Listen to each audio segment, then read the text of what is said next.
Salutations, Seekers.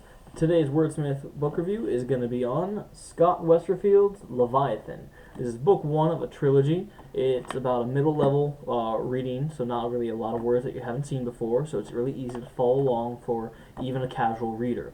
It is going to belong to the fantasy adventure genre, specifically steampunk, and it is very beautifully done.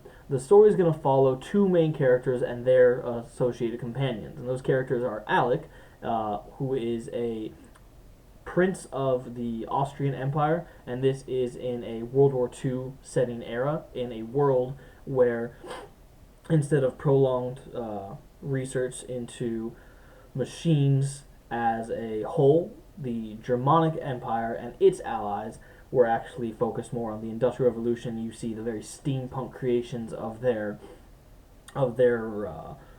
walking creations and their tanks, and it's very, think like an AT-AT walker from Star Wars, something along that. They've got walkers, they've got giant tanks, whatever. And then on the Ally side, the British specifically, following the path of Darwin, they instead went for a connected genetic evolution, creating an entire biosphere of creatures as a single entity, or altering a creature to be more smoothly integrated into their world as a whole. Case in point, they have giant ships, Leviathans, who are living creatures with an entire biome and different subspecies that all are a part of taking care of it and making sure it operates. And the human crew are a part of that. And it's all very beautifully done. So it's going to follow the story of Alec, who is a prince of Austria that is secretly supposed to regain the title after the assassination of the Archduke. However, his enemies are seeking him out to murder him so that there's no claim to the throne whatsoever, and to stir the pot into the political climate that eventually does cause that World War II.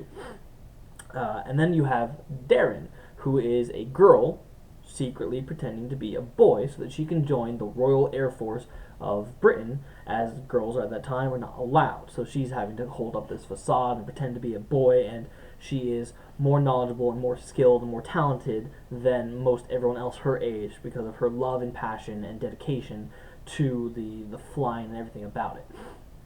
So because of a series of events, I don't want to go too much into spoilers on it, but because of a series of events, these two groups interact and start going with the story of them running and escaping from the forces pursuing Alec for his assassination, while also then seeing the UK Leviathan as or Great Britain at this time, a Great Britain Leviathan as a target.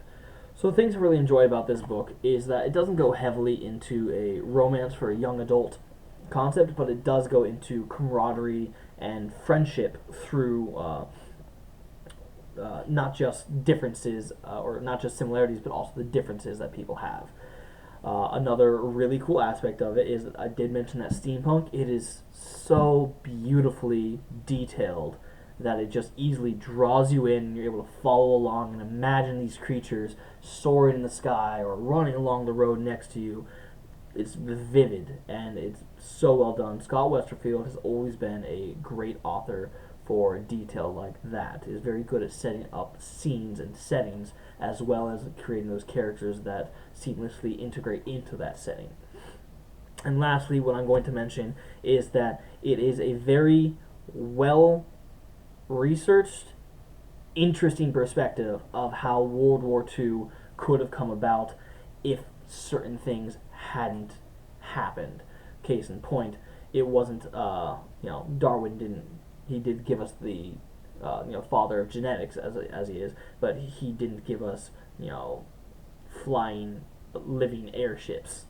So how those different forces meld together and create the distinct ideas and views of the nations as a whole is really well done, because it then takes this aspect of something that you as a nation and as a group are proud of and becomes actually a focus of your identity.